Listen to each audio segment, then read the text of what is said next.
పేతురు రాసిన రెండవ పత్రిక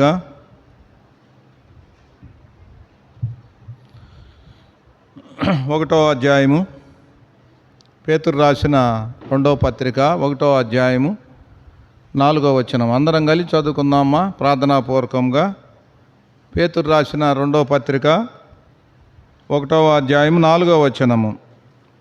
ఆ మహిమా గుణాతిశయములను బట్టి ఆయన మనకు అమూల్యములను అత్యధికమైన వాగ్దానములను అనుగ్రహించి ఉన్నాడు.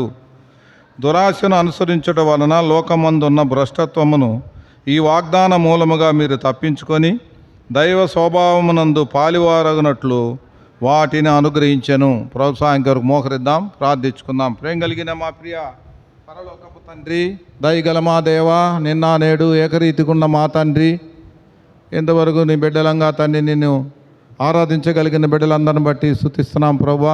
ఒకప్పుడు గత కాలంలో మేమైతే మా జీవితంలో తండ్రి లోకము దాని ఆశలతో తండ్రి గతించే మా జీవితాన్ని నువ్వు జ్ఞాపకం చేసుకొని ప్రభా, నీ కుమారుని ద్వారా లోకరక్షకుడిగా ఈ లోకాన్ని రక్షించి ఈరోజు తండ్రి నీతి న్యాయాన్ని నువ్వు జరిగించిన దేవుడైన దాన్ని బట్టి స్తుతిస్తున్నాం తండ్రి. తిరిగి నాయన మేము నీ బలను సమీపిస్తుండగా మమ్మల్ని మేము విమర్శించుకొని, మమ్మల్ని మేము పరీక్షించుకొని, మమ్మల్ని మేమే ప్రతిష్ఠించుకుని తండ్రి నీ బలలో యోగ్యంగా చేయవేటుకుని కృపానుగ్రహించమని ప్రార్థిస్తున్నాం.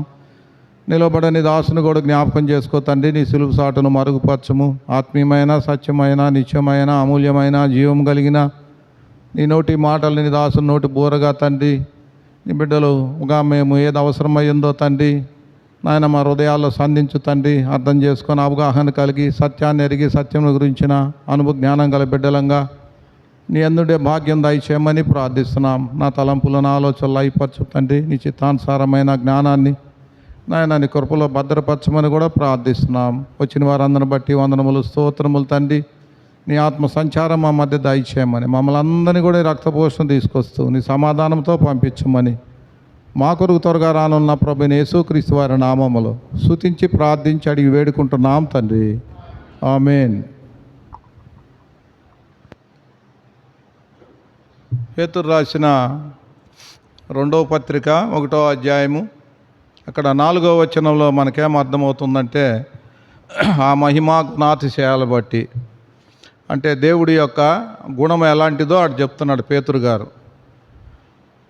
ఆ మహిమా గుణాతిశయాలను బట్టి, మహిమ అంటే నిత్యత్వము, నిత్యుడు, అనంతుడు, పునరుద్ధానుడు అనేది మనకు అర్థం.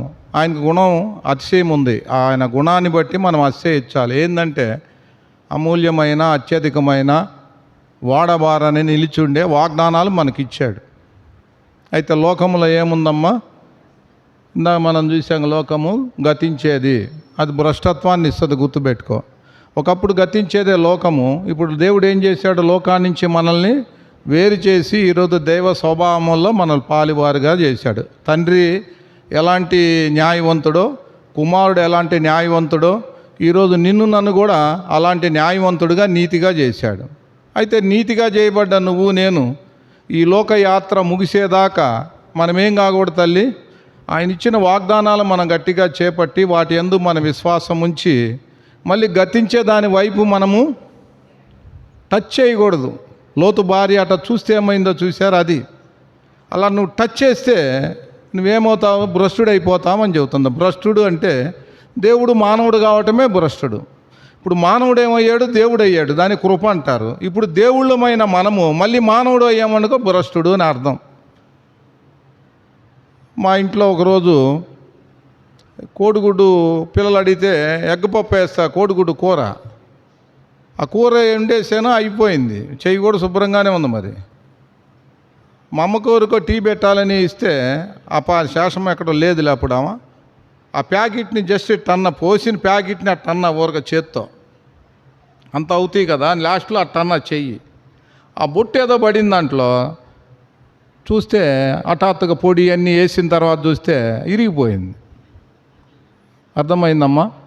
కడుక్కున్న చెయ్యిని జస్ట్ అట్టంటేనే పాలు ఇరిగిపోయినాయి. అంటే ఇప్పుడు ఈ చేతిలో ఏముంది?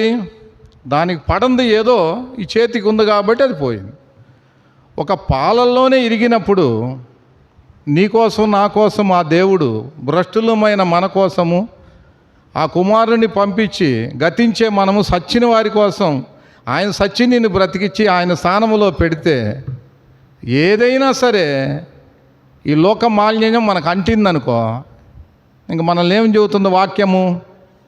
భ్రష్టుడు అని చెప్తుంది. కాబట్టి మీరు భ్రష్టుడు కాకుండా నేడాలంటాడు పత్రికలో కూడా. మీరు భ్రష్టుడు కాకుండా నేడాలంటాడు. కాబట్టి 99% క్రైస్తవులు ఏమవుతారు? భ్రష్టులు అవుతారని చెప్తుంది బైబుల్. అది కాకుండా ఉండాలంటే మనం ఏం చేయాలమ్మా? పాలివారిగా ఉండాలి. ఎవరితో పాలివారిగా ఉండాలి? దేవునితో పాలివారిగా ఉండాలి. మనం ఆరాధనలో చూసాం 5 మాటలు. మొదటిగా ఏమైంది? ఆయన మనలోకి వచ్చాడు నమ్ముట వలన మనం ఆయనలోకి వెళ్ళగలిగాం. ఇప్పుడు ఆయన మనమేమయ్యాము? పాలివారం అయ్యాము. ఆయన నీతిమంతుడు, యేసుప్రభు నీతిమంతుడు. ఇప్పుడు నిన్ను నన్ను కూడా నీతిమంతుడిగా చేయాలని ఒక ఆధారాన్ని ఇచ్చాడు. ఇన్ని లక్షణాలు కలిగిన దేవుడు, ఇన్నిచ్చిన దేవుడు మళ్ళీ ఏం చేశాడు? వాగ్దానాలు మనకిచ్చాడు పరలోకంలో. అయితే ఇప్పుడు నువ్వు నేనేముండాలమ్మా? ఆ దైవ స్వభావాన్ని మనం ఏం కావాలి తల్లి? పాలివారిగా మనం ఉన్నప్పుడు మనకేముంటుందమ్మా? ఆయన ఇచ్చిన వాగ్దానాలు కానీ ఆయన ఇచ్చిన పరలోకాన్ని కానీ మనం స్వతంత్రించుకుంటాం. అయితే ఒక్కోసారి మనం ఏం చేస్తుంటామంటే మన స్వబుద్ధిని ఆధారం చేసుకోను, ఇంకో మాటలో చెప్పాలంటే బైబిల్ని ఆధారం చేసుకోకుండా, ఇప్పుడు నేను కనపడుతున్నాను కదమ్మా, ఇప్పుడు ఎవరు కనపడుతున్నారు ఇక్కడ? మనిషి కనపడుతున్నాడు, తెల్ల సొక్కా కనపడుతుంది.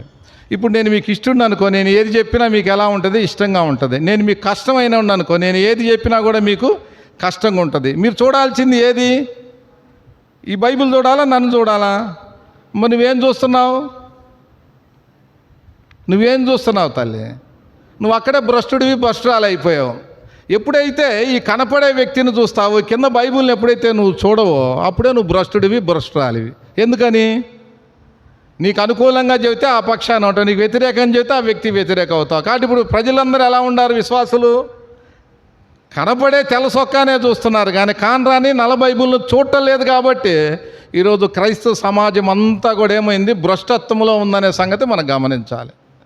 అయితే ఈ భ్రష్టత్వం నుంచి నువ్వు నేను బయటపడాలంటే, ఆ దైవ స్వభావాన్ని ఆయన ఇచ్చిన దేవుడు దాన్ని మనం కాపాడుకోవాలంటే, మనము అక్కడే మనకు చెప్తాడు. ఎప్పుడైతే మనము ఈ ప్రభువైన యేసుక్రీస్తుని సొంత రక్షకుడిగా అంగీకరించామో ఆ రోజునే మనం ఏరయ్యే వారిగా ఉండాలి.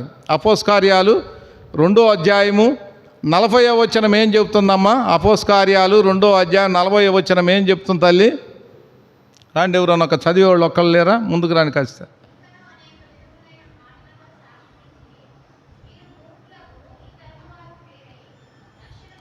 కాబట్టి ఏం కావాలమ్మా? నువ్వు రక్షణ పొందాలంటే నేను పొందాను అని ఇక్కడ ఎవరైనా చెప్పగలిగితే నువ్వు నేనేం కావాలమ్మా? అమ్మా, నా మాటలు నమ్మొద్దమ్మా, మీరు బైబిలే నమ్మండి. నేను రక్షణ పొందాను అంటే అర్థమైంది, మూర్ఖులకి ఈ తరం వారికి వేరైతేనేగా నువ్వు రక్షణ పొందింది. అవునా కాదా ఏమ్మా? బైబిల్ అవునా కాదా? మూర్ఖులకి ఈ తరం వారికి వేరైతేనే నువ్వు రక్షణ పొందినట్టు. ఇంతకు మూర్ఖులు అంటే ఎవరు?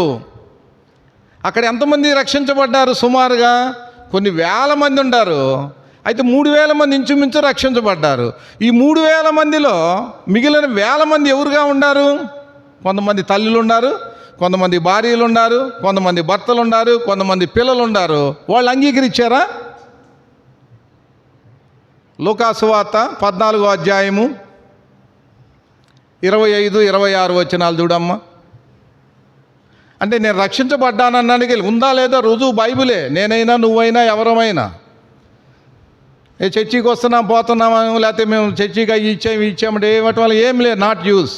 ఏముందమ్మా? జన సమూహాలంటే యేసుప్రభుని వెంబడిస్తున్నారంట. యేసుప్రభు ఏం చెప్పాడమ్మా?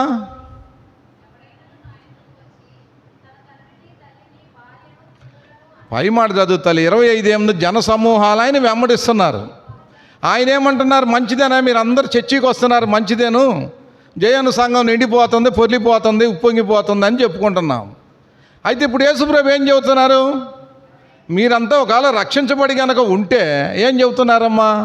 మూర్ఖులకు ఈ తరం వారికి వేరంటే ఎవరు వాళ్ళు? మూర్ఖులంటే మళ్ళీ ఎవరు అనుకుంటాం? ఎవరు వాళ్ళు? నీ భర్త కానీ, నీ భార్య కానీ, నీ కొడుకు కానీ, నీ కూతురు కానీ, ఎవరైతే ప్రభు అయిన యేసుక్రీస్తు వారిని అంగీకరించిన ప్రతి వ్యక్తి కూడా ఎవరమ్మా? వాళ్ళంతా కూడా ఏం తల్లి మూర్ఖులా కాదా? వాళ్ళను మనం ఇప్పుడు ఏం చేశాము? వేరు అయితేనే నువ్వేమైనట్టు, నేనేమైనట్టు. అసలు మన మందిరానికి ఎందుకు వస్తున్నాము? ఏం ప్రసన్న, అబద్ధం ఆడుకుంటూ చెప్పు, మంచిదా నువ్వు ఉండదు ముఖాన్ని మాట్లాడతా. మనం వస్తుందే వాళ్ళ కోసం, అవునా కాదా? వాళ్ళు బాగుండాలి, దేవుడు ఏమైనా చేస్తాడు. దేవుడు ఏం చేయడు, చేయాల్సింది చేశాడు, ప్రాణానే పెట్టాడు. ఆ సత్యంలోకి రావాలి అనేది దైవత్వం ఏంది, దేవుడి చిత్తం ఏంది, ఆ సత్యం అనేది మనం ఎరగాలి. అలా ఎప్పుడైతే నువ్వు నేను వచ్చావు, నువ్వు రక్షించబడతావు, నీ దేవుడు నిన్ను తీసుకెళ్తాడు. మీ ఆయన ఈ ఆయన ఆడ తీసుకెళ్తాడు, మనం అర్థం చేసుకోవాలి తల్లి. కాబట్టి మూర్ఖులకు, ఈ తరం వారికి మనం వేరయ్యి ఎప్పుడైతే మనము రక్షించబడతామో అప్పుడు మనం దైవ స్వభావంలో మనం ఏమైనట్టమ్మా? పాలివారాయం. దేవుడు మనము దేవుడు ఒకటి. అప్పుడు ఈ లోకంలో మనం ఏం చేస్తాము? న్యాయాన్ని జరిగిస్తాం. ఇప్పుడు ఇద్దరు ఏదన్నా నా కుటుంబంలో బయట వాళ్ళు ఎవరైనా కొట్టుకున్నారనుకో, అప్పుడు నేనేం చెబుతాను? న్యాయం నా బిడ్డల పక్షాన్ని చెబుతాను, పక్క వాళ్ళ పక్షాన్ని చెప్తానా? 99% నా పక్షాలు నా బిడ్డల పని. అదే నేను రక్షించబడ్డాను అనుకో, ఏం చెప్తాను? న్యాయం చెప్తా. నీతినైతే న్యాయం చెప్తా. అర్థమవుతుందా? కాబట్టి ఇక్కడ మొట్టమొదటిగా దేవ స్వభావంలో మనం ఎప్పుడు పాలివారగుతామో, ఎప్పుడైతే ఈ లోకములో భ్రష్టత్వం వైపు మనం చూడకుండా మనకు అప్పగించిన దాన్ని ఎవరైతే నమ్మకంగా మనము వేరవుతామో, మూర్ఖులకు, ఈ తరం వారికి మనం ఎప్పుడైతే వేరి మనము దైవ స్వభావంలో అప్పుడు పాలివారవుతాం. ఆ పాలివార అయ్యామంటే ఆయన చిత్తాన్ని మనం నెరవేర్చేవారుగా ఉంటాం. దాని విషయంలో 5 మాటలు మనం చూద్దాం. ఏ ఒక్క మాటలు కాదు కదా, అసలు ప్రపంచంలో ఎవరు కూడా కనపడరు, మీరు నేనే కాదు. బైబిల్ మాటలే, కొత్త మాటలు కాదు. మొట్టమొదటిగా నేను ఆయనలో ఉన్నాను, ఆయన నాలో ఉన్నాడని ఇందాక మనం చూసాం కదా. 1 యోహాను 4:14 15వ వచనంలో మనం చూసాం. 14వ వచనం మనకు 15వ వచనంలో ఆ మాటను మనం అర్థం చేసుకుంటే, పేతురు రాసిన మొదటి పత్రిక 3వ అధ్యాయము చూడమ్మా, 15వ వచనం ఏం చెప్తుందమ్మా?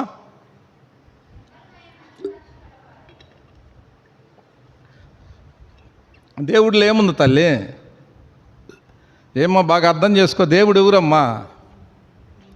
నిర్మలమైన వాడు. అర్థమవుతుందా? నిర్మల పేరు పెడతారు. నిర్మలమైన మనస్సాక్షి కలిగిన వాడు.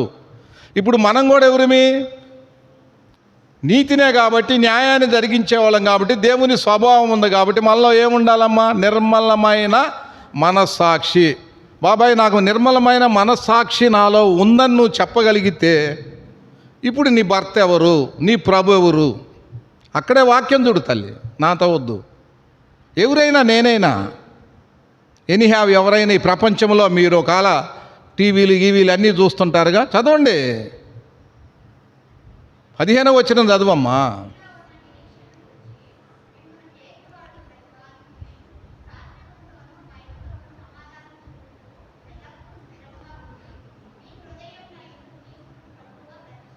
ఇప్పుడు నువ్వెవరు అమ్మా తల్లే? ఇంతకుముందు ఎవరివి?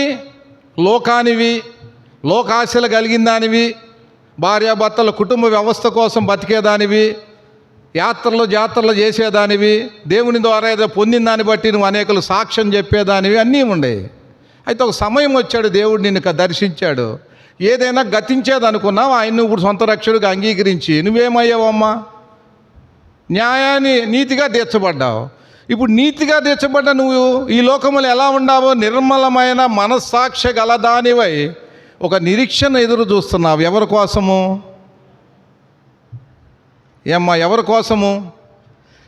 ఎవరైతే నిన్ను ఆ గతించేదాని నుంచి, నాశనమయ్యేదాని నుంచి ఆయన నాశనమై ఆయన గతించి నిన్ను ఈరోజు ఈ లోకములో ఒక సాక్షిగా, నిన్ను ఒక మనస్సాక్షి కలిగిన దానివిగా, ఒక నిరీక్షణ గల దానవుగా ఇక్కడ భూమి మీద నిన్ను నన్ను పెట్టాడు. అయితే ఇప్పుడు నువ్వు ఎవరి కోసం బ్రతుకుతున్నావు?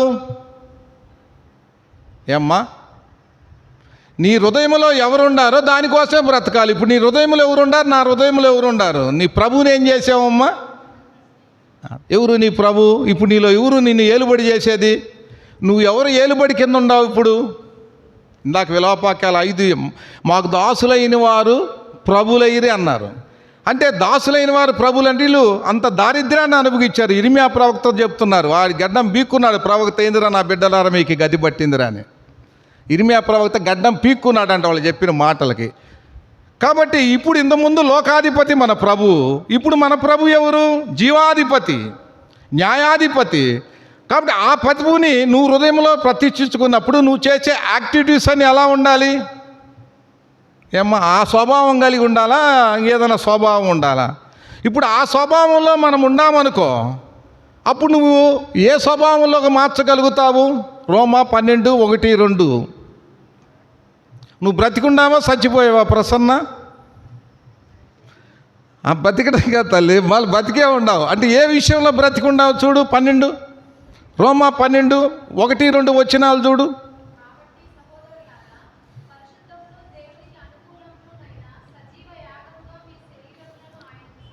ఇంతకుముందు మన శరీరాలు దేనికి వాడుకున్నాము? అర్థం చేసుకోండి. అదే ఇందా చెప్పిలా మూర్ఖులకు వాడాం మన శరీరాన్ని. అయితే ఇప్పుడు ఈ శరీరాన్ని దేనికి వాడుతున్నాము? సజీవ యాగంగా ఏం చేస్తున్నాము? ఈ శరీరాన్ని ఏం చేస్తున్నామమ్మా అంటే, యాగం అంటే సమర్పణ. అంటే దీన్ని ఏం చేస్తాను? నేను అనేదాన్ని నేను తగలేసా. నేననే తగలేసినప్పుడు మనలో ఏముంది? జీవం ఉందా లేదా? ఈ జీవం ఎవరిది? ఆయనది. 12వ వచనం ఏం చెప్తున్నాడు?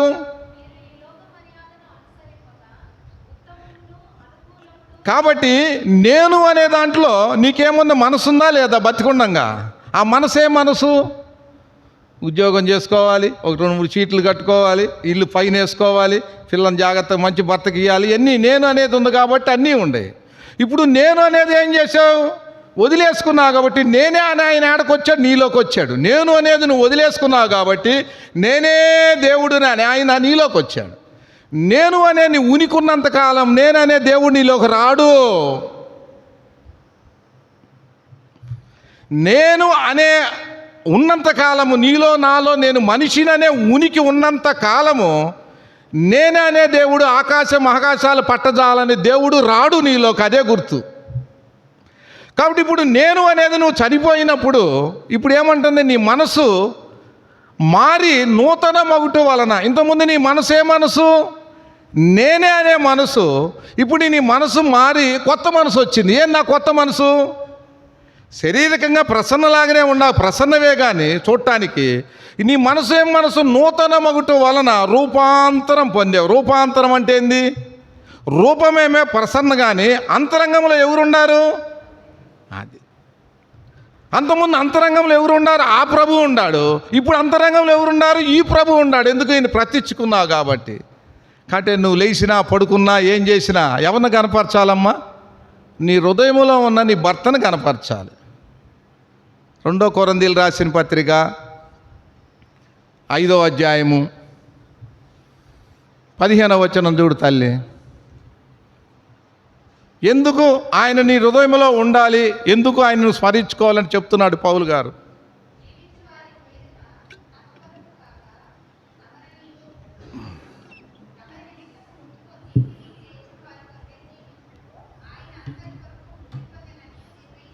ఇప్పుడు ఎవరి కోసం బ్రతకాలమ్మా మనం? ఏమ్మా, మనసు మారి నూతనమయ్యావు, రూపాంతరం పొందావు, కొత్త మనసు. రూపమేమో మన మనుషుల రూపమే. అంతరంగం అంత ఎవరిదమ్మా? ఎవరికి మనము కృతజ్ఞులై ఉన్నామో, ఎవరికి మనం అప్పు ఉన్నామో వాడికి మనం ఏమయ్యామమ్మా? రుణగస్తులం అయ్యాం. గుర్తుపెట్టుకో. నువ్వు రుణాన్ని తీర్చనంత కాలము నువ్వు ఇంకా అక్కడే ఉన్నట్టు గుర్తుపెట్టుకోవాలి. 16 ఏమంటున్నాడు? శరీర రీతిగా మేము ఎవరిని కూడా ఎవరిని ఎరగకుండా ఉన్నాము. జయమ్మ,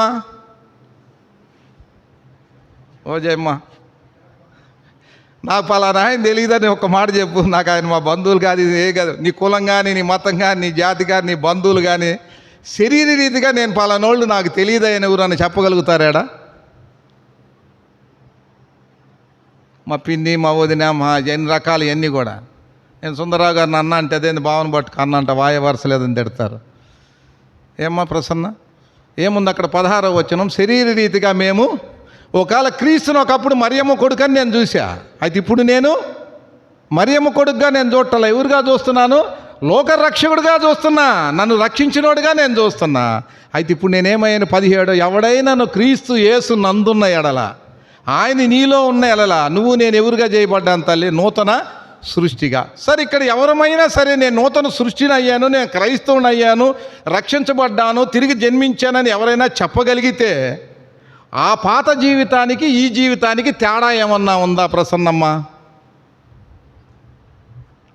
ఎవరైనా ఎవరైనా నేను చెప్తాను, మళ్ళీ అడుగుతాను, నా విషయమైనా నీ విషయమైనా. ఆయన నేను నీతో మాట్లాడట్లా, ఆయన నాతో మాట్లాడితే నేను జస్ట్ రిఫ్లెక్ట్ అంతే. కాబట్టి నువ్వు బలలో యోగ్యురాలువా, యోగ్యుడివా? ఎవరైనా ఇక్కడ ఏదో కట్టారు వచ్చారు పోతున్నా మాకు కూడా అని అనుకోవటమే కానీ ఎలా ఉంటుందమ్మా మోక్షం అనేది? అంత ఈజీయా? ఇదేమో రిజర్వేషనా? కష్టం అమ్మా.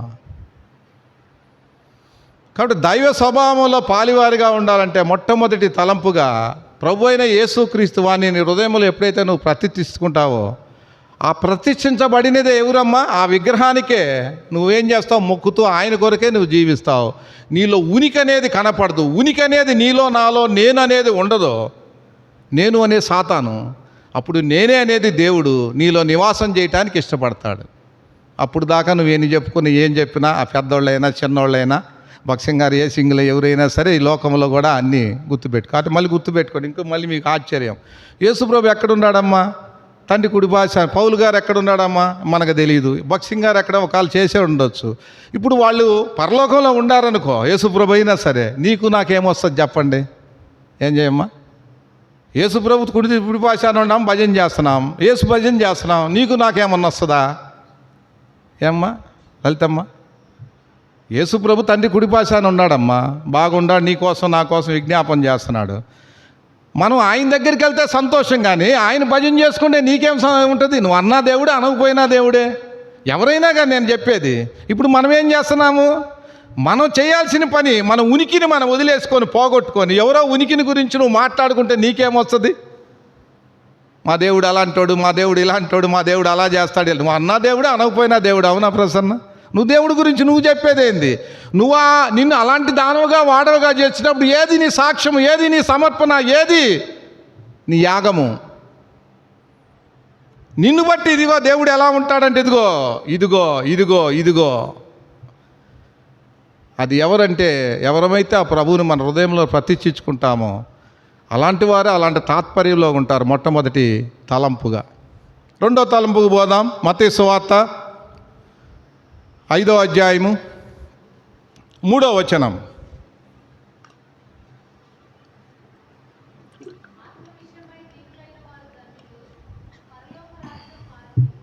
ఏమ్మా? ఆత్మ విషయమైన దీనులైన వారు పరలోక రాజ్యము. ఇందుకే ఎవరమ్మా ఆత్మలు? ఆత్మలు ఎవరమ్మా లలితమ్మ? మన శరీరమా ఆత్మలమా? ఆత్మలో మనం ఎలా ఉండాలమ్మా? దీనుడు అంటే అర్థమైంది. దీనుడు అంటే ఏందమ్మా? ఏం చేయమ్మా? తగ్గించుకున్నాడనే ఏది అలా రాలేదామా? దీనుడు అంటే ఎవరంటే దరిద్రుడు అని అర్థమవుతుందా? దీనుడు అంటే ఎవరమ్మా? దరిద్రుడని. ఆత్మ విషయంలో మనం ఏం కావాలమ్మా? దరిద్రులమైతే ఏమవుతుందమ్మా? పరలోక రాజ్యం మనకు వస్తుంది. అంటే మళ్ళీ మీకు అర్థం కావాలంటే 2 కొరింథీ 8వ అధ్యాయము 9వ వచనం ఏం చెబుతుందమ్మా? యేసుక్రీస్తు కృపను మీరు ఎరుగుదరా, ఆయన ధనవంతుడైండి తాను దారిద్ర్యం వల్ల మనల్ని ఏం చేశాడమ్మా? దరిద్రుడయ్యాడా లేదా? ఆయన ధనవంతుడై తాను దారిద్ర్యాన్ని అనుభవించి నన్ను ఏం చేశాడు? ధనవంతులుగా చేశాడా లేదా? ఇప్పుడు ఆత్మ విషయంలో నువ్వు నేనేం కావాలి? ధనవంతులమా కాదా? ఇప్పుడు మనం దరిద్రాన్ని అనుభవించామనుకో, అప్పుడు ఏమవుతుంది తల్లి? శరీరం ఏమవుతుంది తల్లి? ఆత్మ అవుతుందా లేదా? అర్థమవుతుందా? ఆత్మ విషయములో దీనులైన వారు ధన్యులు, పరలోక రాజ్యము వారి. కాబట్టి ఆత్మల విషయంలో మనం ఎప్పుడన్నా దరిద్రులుగా ఉండటానికి ఇష్టపడుతున్నామా? నేను రక్షించబడ్డా చాలు, టీవీ కాడ కూర్చున్నా, ఇంట్లో కూర్చున్నా, వ్యాపారాలు ఉద్యోగాలు చేసుకుంటున్నా, ఇది చేసుకుంటున్నా, మన బ్రతుకు అంతేగాని ఎక్కడ నువ్వు దరిద్రాలుగా ఉండవు తల్లి. నీకు పరలోక రాజ్యం ఎక్కడొస్తుంది తల్లి? అర్థమవుతుందా? అక్కడే ఆ దారిద్ర్యాన్ని గురించి మీకు అర్థం కావాలని చెప్తున్నా. 2 కొరింథీ 8:9వ వచనంలో 14వ వచనం వచ్చేలకే పౌలు గారు ఏం చెప్తున్నాడమ్మా? ఒకవేళ నువ్వు ఎంత ఐశ్వర్యవంతురాలవైనా నీకేమీ ఆడ కార్పేట్ రెడ్ కార్పేట్ పరలోకంలో. భూలోకంలో ఎవరైతే నీకన్నా బలహీనుడిగా ఉంటాడో నీ బలాన్ని ఏం చేయాలి? ఆ వ్యక్తికి ఇవ్వాలి. ఆ వ్యక్తి ఏం చేయాలి? బలవంతుడైనప్పుడు ఇంకో బలహీనుడికి ఏం చేయాలమ్మా? ఉందా లేదా? చదవండి 14వ వచనం, 2 కొరింథీ 8:14.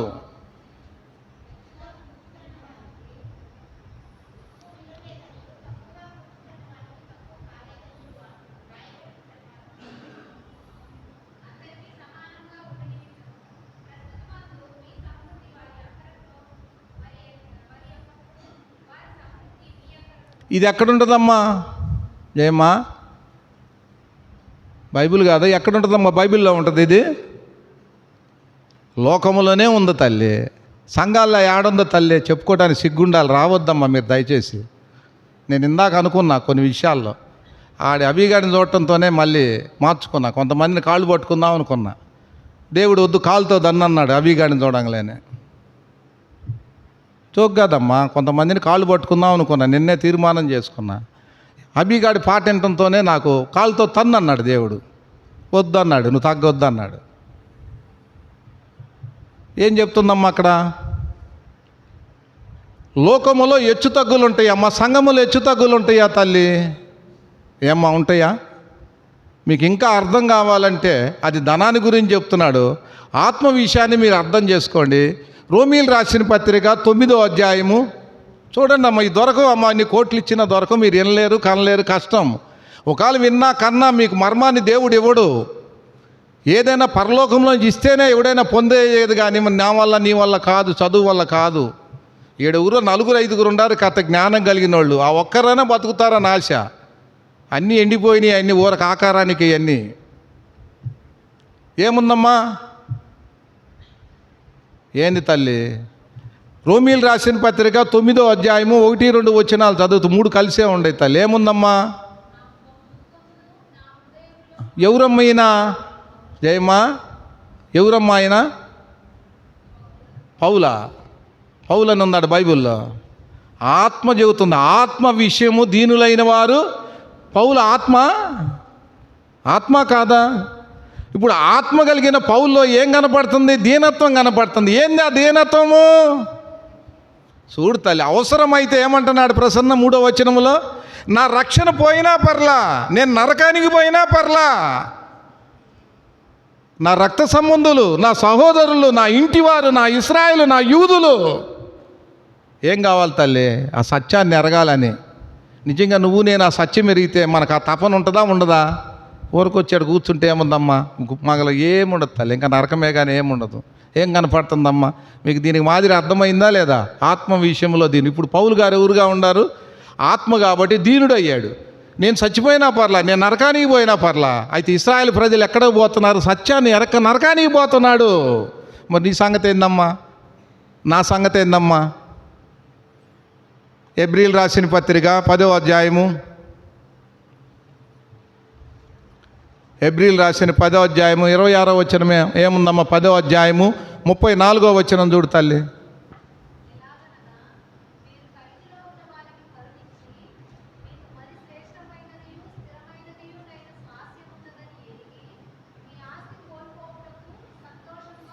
ఎవరమ్మా? సబ్ జైల్లో ఉన్న వాళ్ళకమ్మా. ఏమమ్మా? సబ్ జైల్లో వాళ్ళ కోసమా? మా వాడు వచ్చాడు కొడుకు. ఏరా కొడక, ఎవరికిరా ఆస్తి? ఎవరికిరా కోల్పోయేదే? సబ్ జైల్లో వాళ్ళ కోసమా? ఎవరు తల్లి? ఖైదీ అంటే, ప్రిజనర్ అంటే నిర్బంధించబడిన వాడు. ఎవరమ్మా? మనమంతా ఎవరమో? క్రీస్తు ఖైదీలమే. యేసు క్రీస్తులో మనము నిర్బంధించబడ్డాం. ఎవరైతే క్రీస్తు ఖైదీలుగా ఎవరైతే నిర్బంధించబడ్డారో వాళ్ళ కోసం ఏమంటారు? ఏం కోల్పోయినా సరే. ఏమ్మా లలితమ్మ, మనం దానికి ఇష్టపడుతున్నామా తల్లి? ఏడమ్మా ఊస్తారమ్మా మన ముఖాన్ని చూస్తే. చివరి వచ్చిన ఏం చెబుతుందమ్మా? 39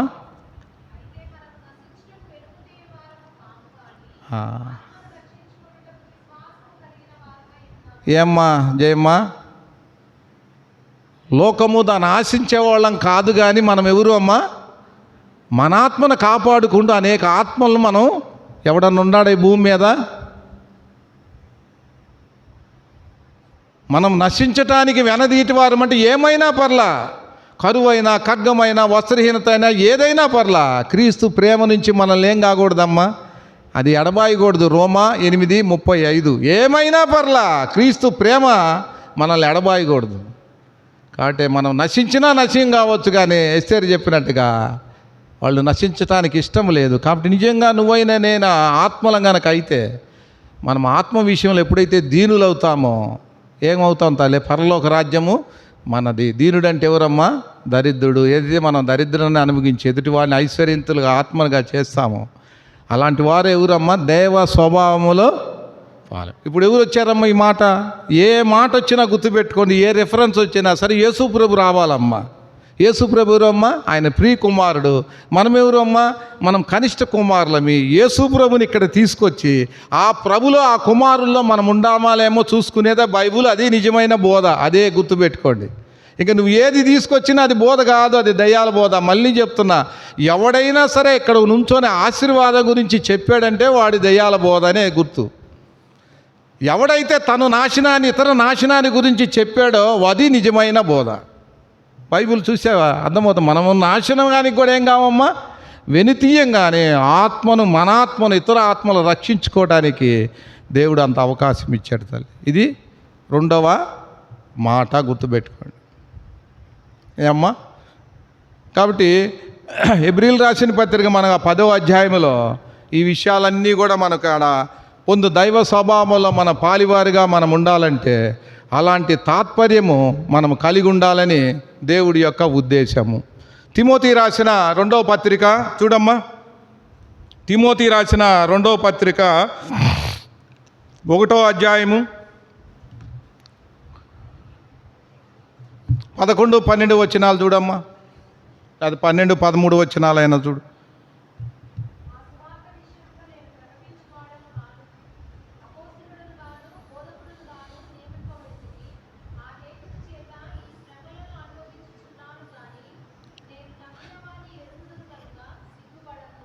అక్కడ క్రైస్తవులకు ఏముంటాయమ్మా?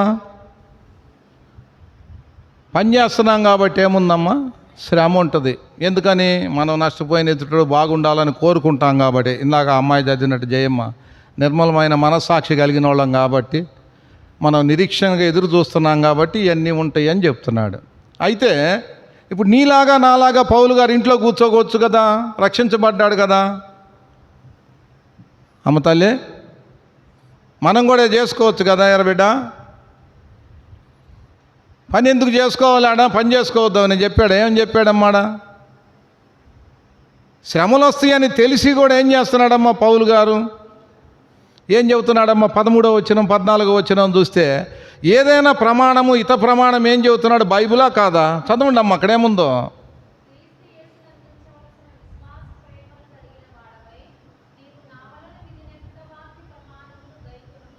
ఏమంటున్నాడమ్మా? సరే, అదే పదార్థం సరే అక్కడ ఏం కనపడింది? 13వ వచనము. ఇప్పుడు మనం ఎవరుగా ఉన్నామని చెబుతున్నాడు? యేసుక్రీస్తు మనల్ని ఏం చేశాడు? ఇందాక ప్రేమించాడు లోకమైన మనల్ని. ఈరోజు మనల్ని ఏం చేశాడు? న్యాయవంతులుగా చేశాడు. ఇప్పుడు మనము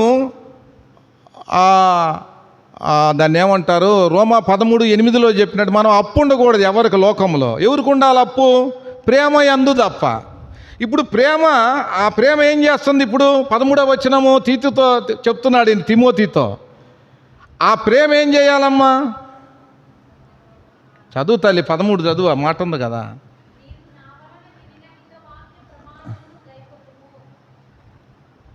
ఏ ప్రమాణం? మా ప్రేమ చెప్పు తల్లి, అక్కడ ఉంది కదా. క్రీస్తు యేసు నందుంచవలసిన ప్రేమ. ఏంది ఆ ప్రేమ? హితవాక్యం కావచ్చు. బైబిల్ ఏందమ్మా? ప్రమాణం ఏంది మనకి? ఇప్పుడు దీన్నే వదిలేసాం. మనుషులనే ప్రమాణంగా పెట్టుకున్నాం, వ్యక్తులు ప్రమాణంగా పెట్టుకుంటున్నాం. మన కులపోడు మనోడు, వాడు మనోడు, ఈడు మనోడు, ఇదే ప్రమాణం పెట్టుకున్నాం. పౌలు గారు ఏం చెప్తున్నారు?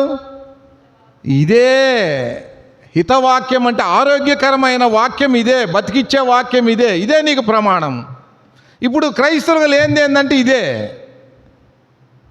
కాబట్టి మనం ఏం చేయాలి? ఆ విషయంలో ఆ ప్రేమ నీకు నాకు గనక ఉంటే, ఇప్పుడు యేసు ప్రభు ప్రేమ ఎలా వచ్చింది నీ మీద నా మీద? దేని ద్వారా వచ్చింది? ఏం తల్లి? శ్రమ ద్వారానే కదా తల్లి. సిలువ యందు శ్రమ ద్వారానే కదా. ఇప్పుడు ఆ శ్రమ అనేది ఎవరు పొందాలని చెప్తున్నాడు ఇప్పుడు పౌలు గారు? నువ్వు కానీ నేను కానీ ఆ శ్రమ. ఎవరు ఈ శ్రమకి బాధ్యుడవుతాడు చెప్పు? ఎవడైతే ఆత్మ విషయములో దీనుడవుతాడో, దరిద్రుడవుతాడో వాడికే దేవుడు అనుగ్రహిస్తాడు శ్రమ. ఆత్మ విషయంలో దీనుని గాడిన జోలికి దేవుడు ఇవ్వడు. ఆ శ్రమ అనేది మనకి ఇవ్వడు. అలా శ్రమ లేకపోతే యు ఆర్ నాట్ క్రిస్టియన్. నువ్వు క్రైస్తవురాలు కాదు. ఎవరు లేరు నాకు తెలిసిన మటుకి. నాకు ఎలా తెలుసు? ప్రమాణం ఇది, నేను కాదు. హెబ్రీలు రాసిన పత్రిక 12వ అధ్యాయము 7 నుంచి 11 వచనాలు చూసుకోండి.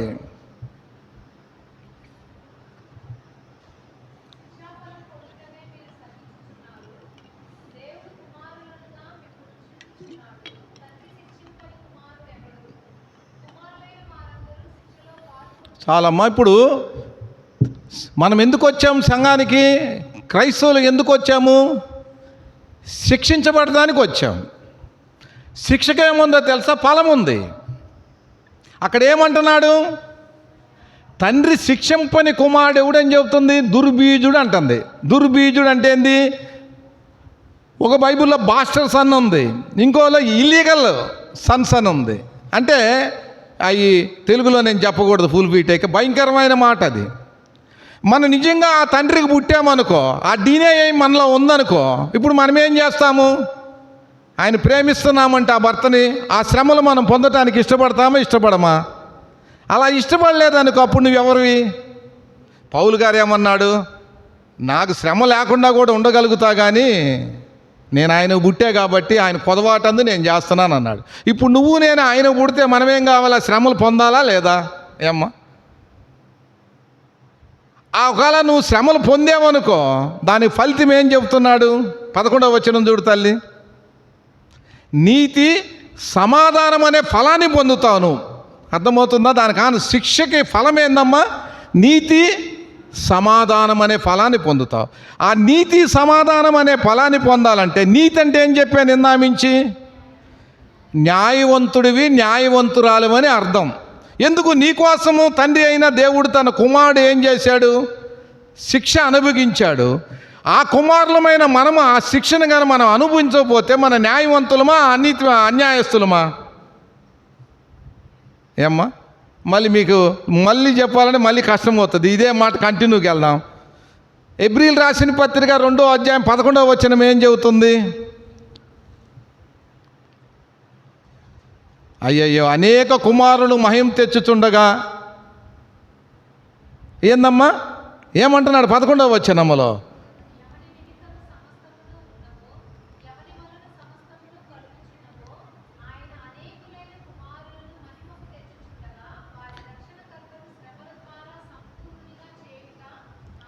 ఇప్పుడు రక్షణకర్త ఎవరు? మన ప్రభు అయిన యేసుక్రీస్తు వారిని శ్రమల ద్వారానే మనల్ని తిరిగి జన్మింపజేశాడుగా.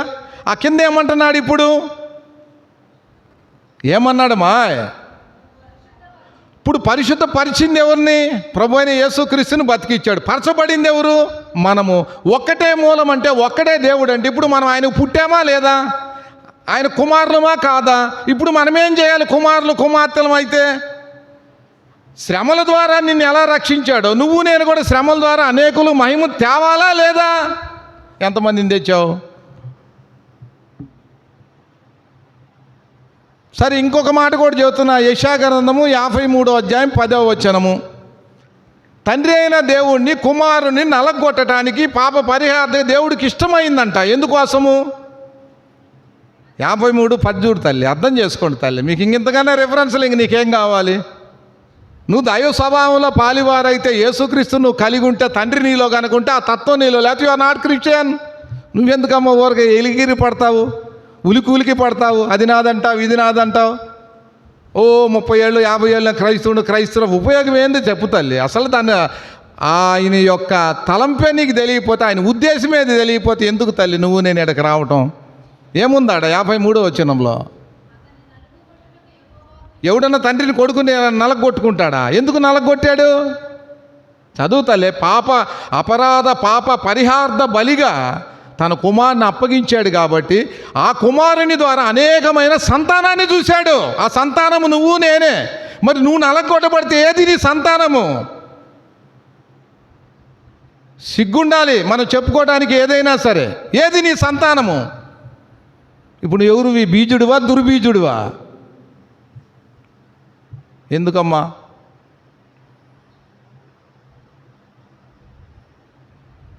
కాబట్టి ఈ మూడో తలంపులో ఆత్మ విషయంలో ఎవరైతే దీనుడవుతానికి ఇష్టపడతాడో దేవుడు ఏం చేస్తాడమ్మా? వ్యక్తి ద్వారా, శ్రమల ద్వారా ఏం చేస్తాడమ్మా? నీతి సమాధానం అనే ఫలాన్ని ఇస్తాడు దేవుడు. అది గుర్తుపెట్టుకోవాలి. కాబట్టి నీ జీవితంలో, నా జీవితంలో అలాంటి శ్రమలు లేకపోతే, ఈ రకంగా రాకపోతే మనమంతా కూడా ఏం చెబుతుందమ్మా వాక్యము? దుర్బీజులమే కానీ ఆయన బీజులము కాదు. కాబట్టి శిక్షక ఫలం ఉంది.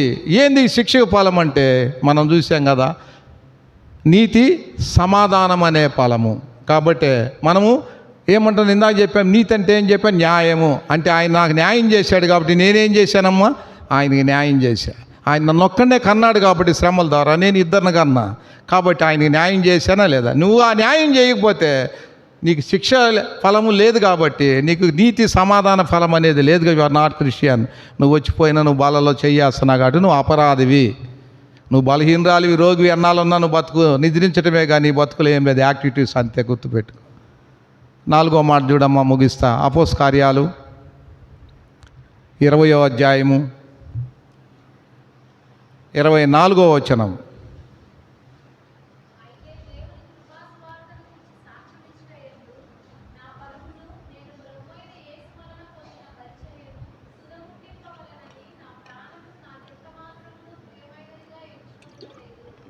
ఇంతకుముందు మనం ఏం చేసామమ్మా? రక్షణ లేకముందు ఏ దేవుడి దగ్గరికి వచ్చినా, దెయ్యాల కాడికి వచ్చినా మన ప్రాణాన్ని దక్కించుకోవడానికి, బతికించుకోవడానికి, సుఖం కోసం వచ్చేవాళ్ళమే.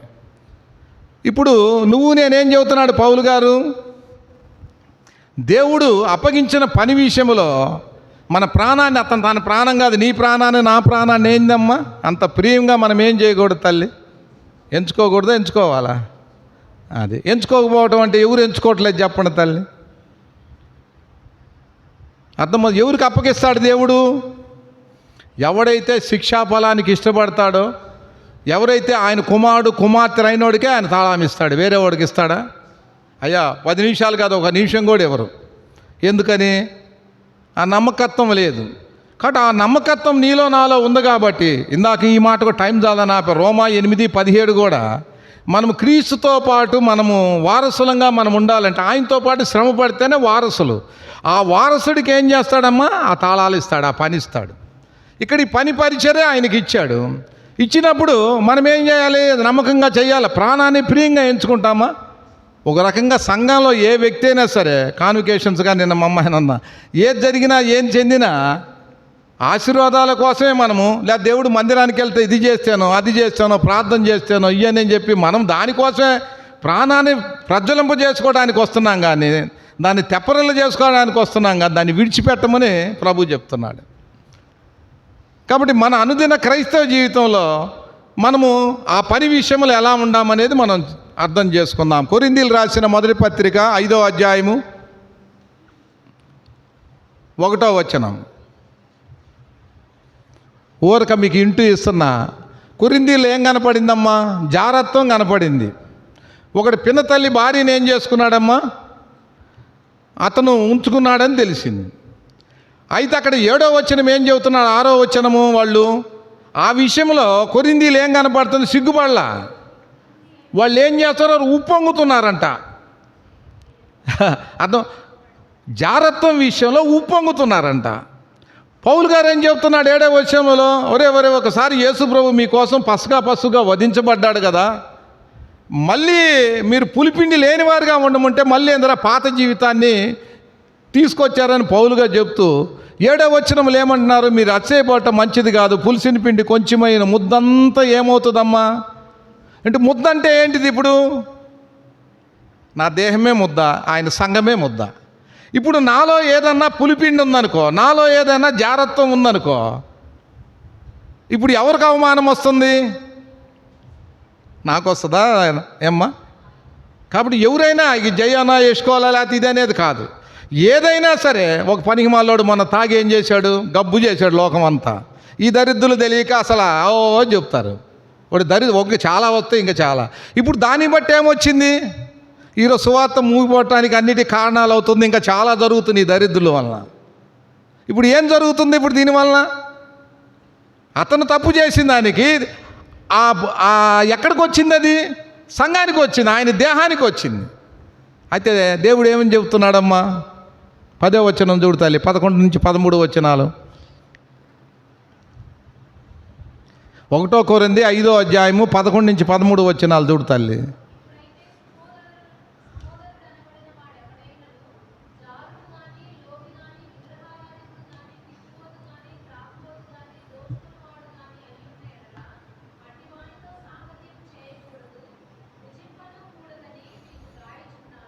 ఎవరమ్మా ఇది రాసింది? ఎవరు రాశారు తల్లి? తెలుసుకోండి అమ్మ ఈ మర్మాలు ఎవరు. ఇది మళ్ళీ నేను చెప్పిపోతే ఎవడైనా పట్టుకోండి చాలు. నేను చేతులు హ్యాండ్స్ అప్ వాళ్ళకి, ఎవరైనా సరే. ఇది ఎక్కడుందనే మాట ఏదైనా. ఎవరు రాశారు ఇది పత్రిక? ఎవరు రాశారు? పౌలు గారు రాశారు. అయితే ఏం రాశాడు? 12, 13 వచనాలు.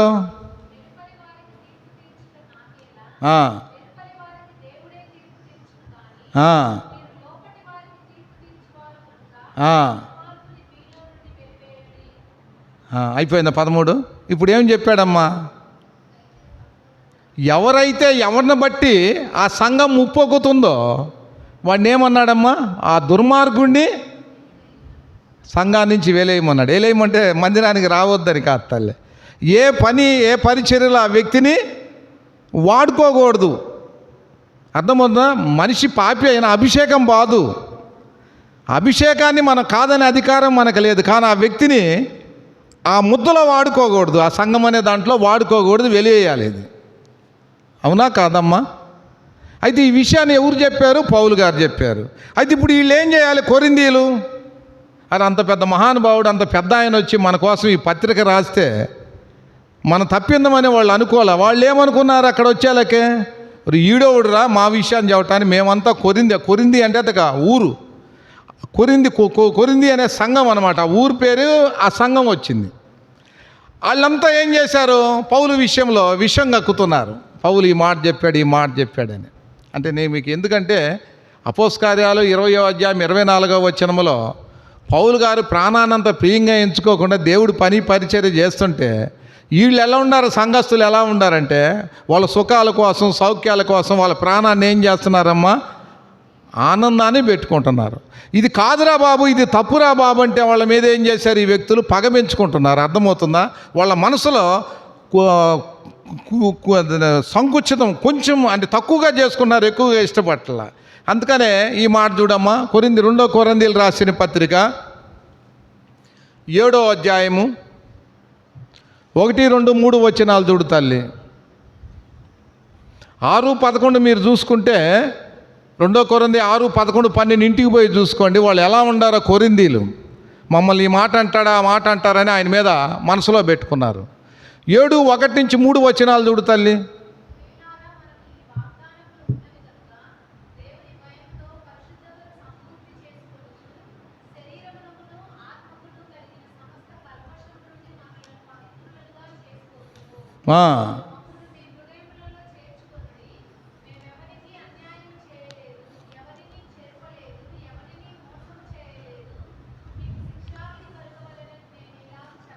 ఇప్పుడు చాలమ్మా. ఇప్పుడు నీకు అర్థమైంది.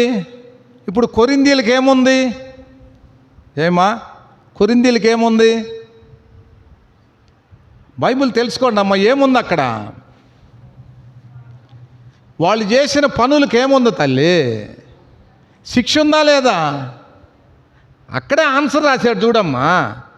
మీకు శిక్ష ఉందరా, మీరు పాపులరా, మీరు నాశనం అయిపోతున్నారా, ఇది చేయటం తప్పురా అని చెప్పి పౌలు గారు గద్దించాడు.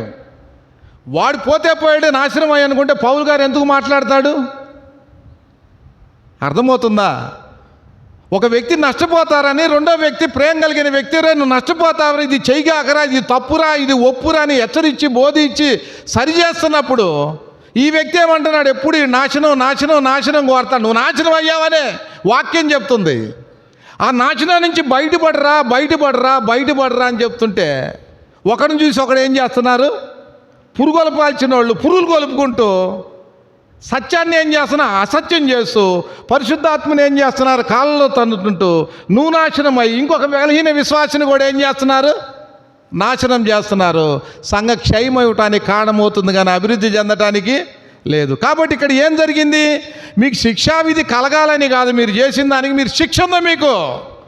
అయితే ఆ శిక్ష నుంచి తప్పించబడాలనే, ఒరే మీరు జాగ్రత్తం చేయొద్దురా కొరింథీయులారా, మీకు ఒక శిక్ష ఉందిరా అని చెప్పి నేను బతిమలాడి పత్రిక రాస్తే మీ మనసులు ఎందుకురా ఎంతో సంకుచితమైంది? మా మనసు ఇప్పుడు కూడా మీరు పాపం చేస్తున్న విశాలపరచుందరా, మీరు బాగుపడాలరా, మీరు బాగుపడాలరా, సంఘాన్ని కాపాడుకోండిరా, ఆయన ప్రాణం పెట్టిన సంఘంరా అని చెప్పి ఆయన బాధపడుతూ అవసరమైతే ఏమంటున్నాడమ్మా, మీకోసం నేను ప్రాణం ఇయ్యటానికైనా మీరు నాతో సమానమని నేను ఏనాడో చెప్పే కదరా, మీరెందుకురా నన్ను అపార్థం చేసుకుంటారు? ఎప్పుడన్నా మీ సొమ్ము తిన్నానా, మీ సొమ్ము ఆశించానా?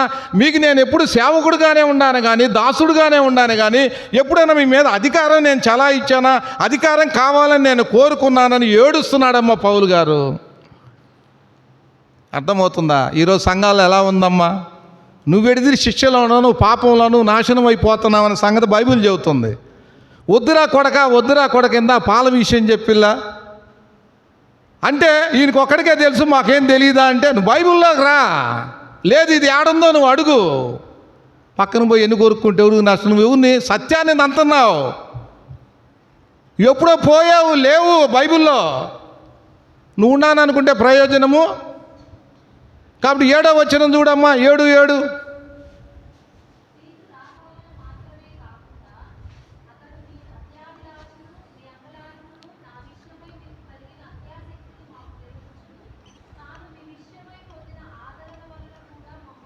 ఏమైందమ్మా జయమ్మ? 5వ వచనంలో 1 కొరింథీ 5వ వచనంలో ఎవడైతే పినతల్లితో పోయి శిక్షావిధి గురి కావాల్సిన వ్యక్తి పౌలు గారు రాసిన పత్రిక వల్ల ఏమయ్యాడమ్మా? తీతు వల్ల ఆ మాట తెలుసుకోగాని పరివర్తన కలిగి 10వ వచనం ధర్మమ్మ, దైవ చిత్తానుసారమైన దుఃఖము రక్షణార్థమైన మారు మనసును కలుగజేసింది. ఈ దుఃఖము ఏం చేయదమ్మా? అది తల్లి. కాబట్టి ఇప్పుడు జయంలో ఎవరు ఉండారమ్మా? అంతా కూడా జారులే ఉండారు. వాడుగా నిన్న అమరావతిలో కనుక దేవదూతలు అన్నట్టు ఆంధ్రప్రదేశ్లో అంట వేషిలే ఉండారంట సగం. మొదటి 2వ స్థానం అంటే ఇది. కాబట్టి ఇప్పుడు మనం ఎక్కడ ఉన్నాము? మళ్ళీ ఇప్పుడు అందరూ కూడా ఎలా ఉన్నారమ్మా? జారులు ఎక్కువ ఉండారు. జారులు అంటే అర్థమవుతుందా? జారత్వము గలదు అంటే ఇప్పుడు ఏ విషయంలో? అక్కడ స్త్రీ విషయంలో జారత్వము, పరిచర్య విషయంలో జారత్వము. ఎన్ని విషయాల్లో? ఒక్క మాటలో చెప్పాలంటే సిగ్గుపోద్ది. ప్రభుదినం పరిచర్య. ఇప్పుడు ఏం అర్థమవుతుంది ఇక్కడ? మనకేం అర్థమవుతుంది? పేతురు గారు చెప్తున్నారు చూడమ్మా, 2 పేతురు 2వ అధ్యాయము 17వ వచనం ఏం చెప్తుందమ్మా? ఈ మాటతో ముగించేసి ఇంకొక మాటతో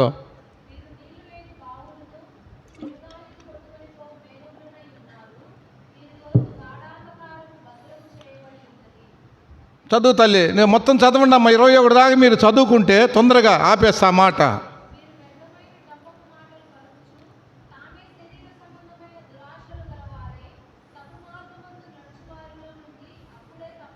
ఎవరన్నా తప్పించుకున్నాడు దేవుడు ఆశీర్దిస్తాడు. నేను చూడు ఆశీర్దించబడ్డానరా, నేను చూడు ఇల్లు కట్టాను, పొలాలు కన్నాను, వ్యాపారాలు చేస్తున్నాను, నీకు కూడా ఇస్తాడరా దేవుడు. నీకెందుకురా? వాడిని నమ్మితే ఉంది, ఈ నమ్మితే ఉందిరా?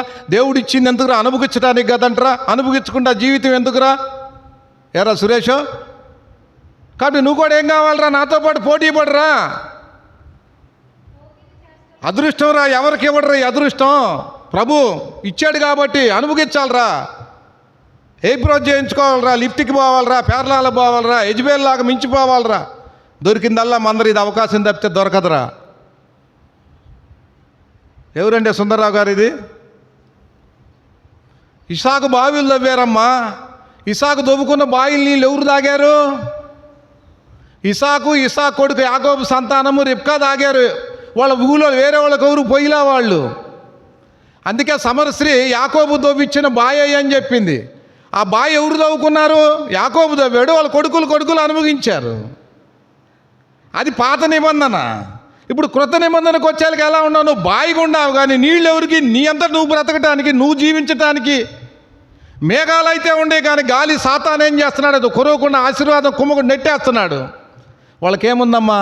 గాఢాంధకారము ఇప్పుడు ఎవరు ఇక్కడ ఉన్నోళ్ళు? ఆ గాఢాంధకారం భద్రం చేయబడ్డోళ్ళు ఏమా? ఏడుపు వస్తుంది ఒక్కోసారి. ప్రాణం పెట్టిన ప్రభుదినాన్నే కొన్ని నెలలుగా మందిరాలు లేవు, కొన్ని నెలలుగా సావాసాలు లేవు, కొన్ని నెలలుగా నియమావ కూడికి వెళ్ళావు. ఎందుకమ్మా? మరి లోకము దాని ఆశలు గతించినని మనం వాక్యం చెప్పుకుంటే దేవుని చిత్తమును జరిగించేవాడు నిరంతరం జీవిస్తాడంటే ఒక్క ఆజ్ఞ పాలు టచ్ అయితేనే పొంగిపోయినప్పుడు ఎన్ని దినాలు మానేసావు బిడ్డ? అసలు దీన్ని ఎంత చౌకగా చూస్తున్నావు దీన్ని? నీకు సావైనా మళ్ళీ మొన్న కూడా చెప్పావు, సావైనా బ్రతుకైనా ఏదైనా ఆయన ఇల్లుని మించింది లేదు. ఎందుకంటే సేవకులు రానిట్లా, ఎందుకంటే వాళ్ళకు వస్తే నష్టమని ఎవరిని ఉండనీట్లా సంఘాల్లో తరిమేస్తున్నారు. ఆ సంఘములో ఉన్న ఆనందము, ఆ సంఘములో ఉన్న ప్రేమ, ఆ సంఘములో ఉన్న ఆప్యాయత, ఆ సంఘంలో ఉన్న అనురాగము ఇక పరలోకములో కూడా ఉండదు. ఇక్కడ ఉండేది. ఇక్కడ ఏదైతే నువ్వు బంధిస్తావో ఆడ బంధిస్తావు, ఏదైతే వదులుతావో ఆడ వదులుతావు. ఇది లేనిది ఆడ రాదు. కాబట్టి వాళ్ళు ఎలా ఉండారమ్మా? వాళ్ళ కోసము చీకటి భద్రం చేయబడింది.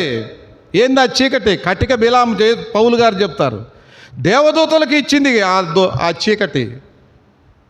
ఈరోజు నీకు నాకు ఇవ్వడా? ఏమ్మా? ఆయన పని అంటే ఏందంత ఆషామాష? అంటే ఆయన దినానికన్నా కూడా నీకు లోకము దాని ఆశ ఎక్కువ. తాట ఒలిసాడు. అది మనకు తెలియట్లా, ఇక్కడికి వస్తే తెలిసిద్ది. ఇప్పుడు దాని విషయం తెలుసుకొని సిగ్గుపడక నువ్వేం చేస్తున్నావు? నా మీద అటాక్ చేస్తున్నావు, నీకు నువ్వు అత్తించుకుంటున్నావు. ఇప్పుడు నా మీదైనా నీ మీదైనా అటాక్ చేసేదేంది? ప్రమాణం ఇదా ఇది కాదా? ఈ ప్రమాణాన్ని నువ్వు చూసుకొని నువ్వు సరి చేసుకోవాలి. వాడు పినతల్లితో పోయినోడు సరి చేసుకున్నాడు. దైవ చిత్తానువంత ఒక రక్షణార్థమైన మారు మనసు వచ్చింది. ఈరోజు పౌలు గారు చూడు, ఒకవేళ మీరు బాధపడ్డా ఆ 7వ వచనం చూశారు కదా, నా పత్రిక వల్ల మీరు ఇబ్బంది పడ్డా అయితే ఏం జరిగిందమ్మా? మేలు జరిగింది. ఎందుకు మీ హృదయాలు సంకుచం పెట్టుకుంటారు? నేనే మీ ఆస్తి కోరానా, మీ ఫలాన్ని కోరానా, మీ స్థలాన్ని కోరానా, మీ సమయాన్ని కోరానా? మీరు శిక్ష ఉంది మీ మీద, మీరు చేసిన పాపాల క్రియలకి. అది తప్పింపబడాలనే కదా మీకు రాసింది పత్రిక. కాబట్టి అర్థం చేసుకోండి. మీరే కాదు, అసలు మీరే ఒక ధూళి లాంటి వాళ్ళు పెద్ద పెద్ద సంఘాల్లోనే లేవు. కాబట్టి అమ్మ అక్క మళ్ళీ చెప్తున్నా, అవకాశం దినాలు ఎలా ఉండేయమ్మా? భయంకరంగా ఉండే. మళ్ళీ చెప్తున్నా, మీ పిల్లలు ఉన్నారో వస్తారారో తెలియదు, మీ భర్తలు వస్తారారో తెలియదు, మీ కూతుర్లు వస్తారారో తెలియదు. ఎక్కడోళ్ళు అక్కడ చంపేసినా దిక్కు లేదు. శవాన్ని తెచ్చుకోవడానికే మనకి అవకాశాలు లేవు. నువ్వు పోయి కేసు పెట్టేంత అవకాశాలు లేవు. చూశారుగా పశ్చిమ బెంగాల్ డాక్టర్ అమ్మ అనుభవించేం లేదు. చంపేయాల్సిన అవసరం ఏం? 3 మగపిల్లలు పెట్టుకొని ఎవరితో చంపేయాల్సిన అవసరం ఏంది? ఎవరిని ఏం చంపేసినా ఏం చేసినా ఏముందమ్మా? ఇప్పుడు అక్రమం విస్తరి. అయితే వీళ్ళు చెడిపోవడానికి కారణం ఎవరు? తల్లి మనమేగా, తల్లిదండ్రులమే. ఏం జరిగినా దిక్కు లేదు. ఆ శవాన్ని తెచ్చుకోవడానికే మనం కష్టపడాలి. వాడు చంపాడు, ఈడు చంపాడు అని. చంపినా ఏం లేదు. ఎక్కడ స్థలం ఉంటే అక్కడ కబ్జా చేసేస్తున్నారు. ఈ మధ్య ఈ వారం రోజుల్లో ఇవే కనపడుతున్నాయి. ఏం లేదు, ఆ వ్యక్తులుగా అంత అక్రమం విస్తరించిపోయింది. ఎందుకని? గతించేదని నీకు తెలిసి దానికోసం నువ్వు పాకులాడుతున్నావు. దేవుడు క్షమించడమ్మా. కాబట్టి 4వ తలంపు ఏందమ్మా? అపోస్తలుల కార్యాలు 20-24 వచ్చిన ప్రకారముగా పౌలు గారు తన ప్రాణాన్ని ఏం చేశాడమ్మా? ప్రియంగా ఎంచుకోవాలా. ఈరోజు నీ ప్రాణాన్ని ఎలా ఎంచుకుంటున్నావు తల్లి? నీ బిడ్డను ఎలా ఎంచుకుంటున్నావు తల్లి? నీ భర్తను ఎలా ఎంచుకున్నావు తల్లి? నీ వ్యాపారాన్ని ఎలా ఎంచుకున్నావు తల్లి? నీ ఉద్యోగాన్ని ఎలా ఎంచుకున్నావు తల్లి? నీ కుటుంబాన్ని ఎలా ఎంచుకుంటున్నావు? కాబట్టి ఏముందమ్మా? గాఢాంధకారమైన చీకటి నీ కోసం భద్రపరచబడింది. బావిలో నీళ్లు నువ్వు తాగటానికి కాదు, నేను ఇచ్చు నీళ్లు త్రాగువాడు ఎన్నటెన్నటికి ఏమవడు, దప్పికొనడు. కాబట్టి మనము నీళ్లు లేని బాయిల్లాగా మనం ఉండకూడదు. బావి నీ కోసం వాడుకోవడానికి ఉపయోగపడకూడదు. నీ పిల్లలు నీ కుటుంబం వాడుకోవడానికి కాదు దేవుడు నీకు ఇచ్చిన బావి. అది పాత నిబంధన. కృత నిబంధనలో తన ప్రాణాన్ని ఎంత మాత్రం కూడా ఆయన ఏం చేశాడమ్మా? ప్రియంగా ఎంచుకోవాలా. కాబట్టి ఏ విషయంలో నీ ప్రాణాన్ని ప్రియంగా ఎంచుకుంటున్నావో దాన్ని తాడదీస్తాడు దేవుడు. క్షమాపణ కోరుకో. బైబిలే. మీరు ఎన్ని చేసినా ఏం చేసినా మీ కర్మ నన్ను ఎన్ని తిట్టుకున్నా కూడా కొంత టైంలోనే అన్నీ బయటకు వస్తాయి. ఆ నెల కడిపోయినాకేమవుతుందమ్మా? నెలలు రావాలిగా, బిడ్డ బయటికి రావాలిగా, తప్పదు. ఎందుకని చెప్తున్నాడు? యాకోబు 1:14 ఏం చెబుతుంది? ప్రతి మనుషుడు తన స్వకీయమైన దురాశ చేత ఏడవబడి మరులు కొల్పబడి శోధించబడిన వాడే. పాపం ఏం చేస్తాం? గర్భాన్ని ధరిస్తుంది. గర్భం ఏమవుతుందమ్మా? మరణాన్ని. అంటే ఏంటిదమ్మా? ప్రతి మనుషుడికి స్వకీయమైన ఆశ ఉండొచ్చు, కానీ ఏముండకూడదు తల్లి. దురాశ ఏం చేసింది తల్లి? గర్భాన్ని కనింది. దురాశ గర్భమైంది. దురాశ చివరికి ఎక్కడికి తీసుకొచ్చిందమ్మా? ఎందుకమ్మా? ఎవరిని అడిగి చేసావమ్మా ఏ పనైనా? ఏ దేవుణ్ణి అడిగి చేసావు తల్లి? నీ సుబుద్ధిని ఆధారం చేసుకొని, వాడిని చూసి ఈయన చూసి నీ ఇష్టానుసారంగా చేసుకొని ఈరోజు నువ్వు గర్భాన్ని ధరిస్తే ఎవడు తీసేస్తాడు తల్లి? అపార్షన్ చేసుకోవాలన్నా నువ్వు ఏమవుతావు? కాలు జారినట్టే. అపార్షన్ చేసుకోకపోయినా మరణానికి అంటున్నావు. పౌలు గారు చెప్పినట్టుగా రెండింటి మధ్యన ఏమయ్యాం మనము? ఈరోజు ఇరుగును పడ్డాం. ఏది పొందేమో దాని ఫలాన్ని పొందక తప్పదు. క్షమాపణ కోరుకుందాం బలను మనం సమీపిస్తుండగా. 5వ మాట చూసుకొని మనం ముగిద్దాం. మత్తయి సువార్త 12వ అధ్యాయము 32వ వచనం.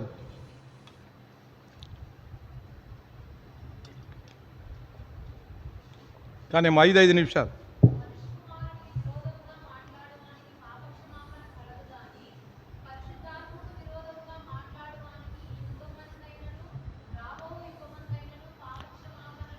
ఏమ్మా, ఏమర్థమైందమ్మా? ప్రసన్నమ్మా, ఏం జయమ్మా? ఏం మంచిదేలే, స్టేటస్లు పెట్టలే. కొంతమంది పనికిమాలిన వాళ్ళు పనికిమాలే పెడుతుంటారు. మనిషి కుమారుడు అంటే ఎవరమ్మా? ప్రసన్న కూడా అప్పుడప్పుడు వాళ్ళ కలిసిపోతుంటుంది. ఏమ్మా, మనిషి కుమారుడు అంటే ఎవరమ్మా? మనిషి కుమారుడు అంటే ఎవరమ్మా? యేసుప్రభువారేనా? మంచిది. విరోధంగా పాపం అంటే ఏందమ్మా? విరోధం అంటే పాపం అంటే ఏందమ్మా? మనోహర్ దాస్ తెలుసు కదమ్మా, ఆ పిల్లకాయన. ఆయన పేరే మనోహర్ దాస్. అని ఏం పేరు? రాధా మనోహర్ దాస్. ఆయన ఏమంటాడో తెలుసా? భర్త లేకుండా ఈడు పుట్టాడంటే ఈడు దేవుడు ఎట్ట అవుతాడా? ఎవడికో పుట్టినోడు అంటాడంట. 3 మోయకులు బీక్కోలేనోడు ఏమన్నాడమ్మా? వాడు అసలు దేవుడు ఎట్ట అవుతాడు అన్నాడు. అవునా కాదా? ఏమ్మా, ఆకాశ మహాశాల కట్టలు చావండి, 3 మేకులు బీక్కోలేనోడు నిజంగా ఎట్ట దేవుడు అవుతాడు? భర్త లేకుండా ఎవరికో పుట్టినోడు నిజంగా ఎలా దేవుడు అవుతాడు? అవునా కాదా? రాధామోహన్ దాస్ మాట్లాడింది సత్యమా? సత్యమా తల్లి? మనం అది చచ్చిపోవాలి. పాత స్వభావం, ఆ డిఎన్ఐ పోతే నీకు అర్థమవుతుంది. ఆ డిఎన్ఐ ఉన్నంతకాలం రాదు. బుర్ర కథలు చెప్పుకున్నారు, యేసోబు ఉన్నంతకాలం రాదు. రాధా మనోహర్ దాస్ చెప్పిన మాట సత్యమా అసత్యమా నేను అంటున్నా. ఏందమ్మా చెప్పలేవా? భర్త లేకుండా పిల్లలు ఎట్టా పుడతారు తల్లి? సత్యమా కాదా? ఇప్పుడు ఆయన లోకస్తుడా క్రైస్తవుడా? లోకస్తుడా క్రైస్తవుడా రాధా మనోహర్ దాసు? లోకంలో అది ఎక్కడన్నా జరిగిందా? నువ్వు జరిగిందని ఏం చెబుతున్నావు? బైబిల్ చెబుతున్నావు. అవునా కాదా? ఈ బైబిల్ తెలిసినోడు ఏమనుకుంటాడు? అది అద్భుతం అంటాం. దేవుడి యొక్క జన్మ అద్భుతం అంటాం. ఆయన మరణం ఏం చెబుతాం? గొప్ప మిరాకిల్ అని చెప్తాం. ఇంతకు మించింది లేదని చెప్తాం. ఇప్పుడు ఆయన ఎవరు? లోకస్తుడు కాబట్టి, సత్యం అనేది అతనికి తెలియదు కాబట్టి అతను అంటంలో తప్ప. ఇప్పుడు ఏం చెబుతున్నారు యేసుప్రభు వారు? ఇప్పుడు యేసుప్రభుకి విరోధంగా మాట్లాడింది ఎవరు? ఇప్పుడు రాధా మనోహర్ దాస్కి పాప క్షమాపణ ఉందా లేదా? ప్రసన్న ఏం మీరు చేయమ్మా, ఇంకెవరు ఉండారు కొంతమంది టీము. బైబుల్ పాప క్షమాపణ ఉందా లేదా? ఎందుకని? అతను సత్యం తెలియదు కదా, అతను లోకస్తుడు కదా. మరి నువ్వు నేను ఎవరమి? చదువు 2వ మాట.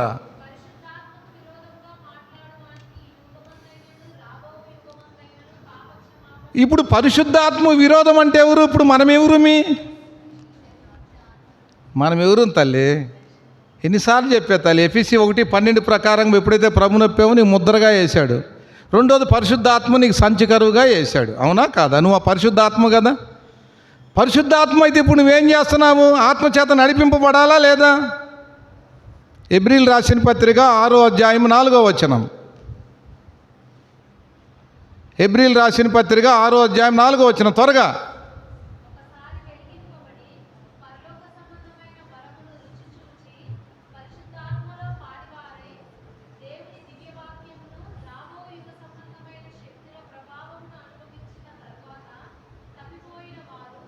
హెబ్రీలు రాసిన పత్రిక 6వ అధ్యాయము 4వ వచనము. ఏమర్థమైందమ్మా? ఏం రాణి, వెలిగింపబడ్డావా? పరిశుద్ధాత్మ వరాన్ని చూసావా? పరసంబంధమైన వరాలన్నీ చూసావా? అయితే ఇప్పుడు నువ్వేమయ్యావు తల్లి? ఏమ్మా, ఏ విషయంలో? ఈ 4 ఏదైనా ఒక దాంట్లో ఉండవా? నేనే నువ్వు ఏడంటావులే. ఏమ్మా, ఇప్పుడు ఎవరు క్షమాపణ లేదు? ఒకసారి క్షమింపబడ్డాం, ఆ సత్యమంతా నీకు తెలుసు, మోక్షం తెలుసు, అన్నీ వదిలే వచ్చానన్నావు.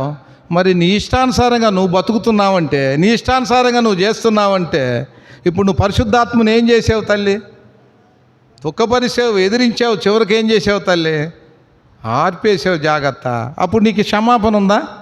ఇవాళ నీకు క్షమాపణ కావాలంటే ఏం కావాలి? హెబ్రీలు రాసిన పత్రిక 10వ అధ్యాయము 26, 27 వచనాలు చూడండి తల్లులు. ఇంకా ఆపేస్తా. ఇదమ్మ బోధ, ఇది ఆత్మ బోధ, ఇది దేవుని బోధ, ఇది సత్యం.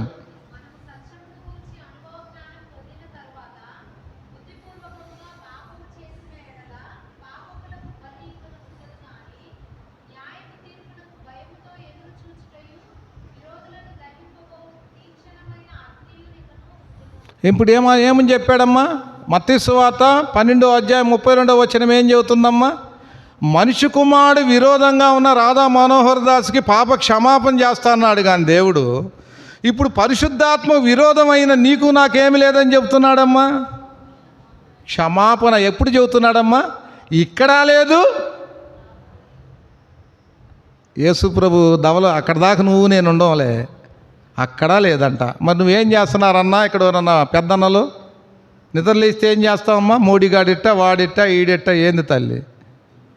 వాడి కోసం వాడి నీకు కూలి పెట్టేవాడైతే, రేపు వాడి నీకు మోక్షాన్ని ఇచ్చేవాడైతే, వాడి కోసం నువ్వు ప్రార్థన, వాడి కోసం నువ్వు సువార్త చెప్పాల్సి ఉంటే నువ్వు దొంగవై వాళ్ళని తిట్టడం, వాళ్ళని చేయటం, నీకు అసలు క్షమాపణ ఉంటుందా తల్లి? ఏమ్మా, నిన్ను నన్ను భూమి మీద ఎందుకు పెట్టారు తల్లి? వాళ్ళని బతికించడానికేగా, వాళ్ళు సువార్త చెప్పడానికేగా, వాళ్ళు తన్నులు తినటానికేగా, వాళ్ళు రక్షించబడితే అంతకన్నా పుణ్యం ఇంకేమైనా ఉందంటమ్మా? నీకు జీతం ఇచ్చేది ఎవడమ్మా? లోకస్తుడు అన్యుడే కదా తల్లి.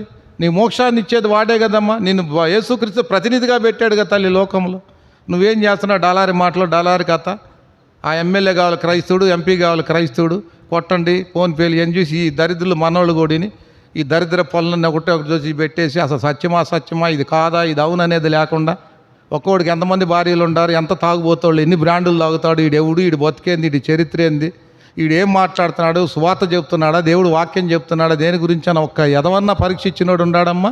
ఎవడంటే మనోడు ఇదేదో సపరేట్ అయినట్టుగా, సాయిబులు కనుక జిహాద్ అన్నట్టుగా మనోళ్ళు ఏం ఒక రకంగా మతతత్వం తీసుకొచ్చారు. ఇంకెవడు నిన్ను నన్ను నమ్మే తల్లి? అర్థమవుతుందమ్మా? యేసుప్రభుని ఎవరు చేర్చుకుంటారమ్మా? కాబట్టి 5వ మాటగా దైవ స్వభావంలో నిజంగా నువ్వు నేను పాలిభాగస్తులమైతే ఆత్మను ఏం చేస్తాం? మనం దుఃఖపరచుకోము. ఆత్మను ఏం చేస్తాం తల్లి? కాపాడుకుంటాం. 5వ తలంపు. కాబట్టి మొట్టమొదటి తలంపు ఏందమ్మా? మనం ప్రభువుగా ఆయన ప్రతిష్ఠించుకోవాలి. 2వ మాట ఏం చెప్పామమ్మా? ఆత్మ విషయంలో మనం దీనులు కావాలి. 3వ విషయం ఏం చెప్పామమ్మా? శ్రమకు మనం ఏం కావాలమ్మా? బాధ్యులం కావాలి. 4వ తలంపు ఏం చెప్పామమ్మా? మనము ఎవరు అయితే మనకు అప్పగించిన పని విషయంలో మనము ఎలాంటి వారిగా ఉండాలనేది తీసుకొచ్చాం. అంటే వ్యక్తిని గద్దించే విషయంలో కానీ సరిచేసే విషయంలో, ఆ విషయాల్లో. 5వ మాట ఏం చేసాము? ఆత్మను మనం ఏం కావాలి తల్లి? అది కాపాడుకోవాలి. ఆ కాపాడుకోకపోతే ఏముందమ్మా? మనిషి కుమారుడి విరోధమైన లోకానికి క్షమాపణ ఉంటుందేమో కానీ ఇక నీకు నాకేం లేదు తల్లి క్షమాపణ. కాబట్టి క్షమాపణ కోరుకొని మనం బలలో యోగ్యంగా చేయవేద్దాం. మోకరిచ్చండి, త్వరగా ముగిచ్చేద్దాం.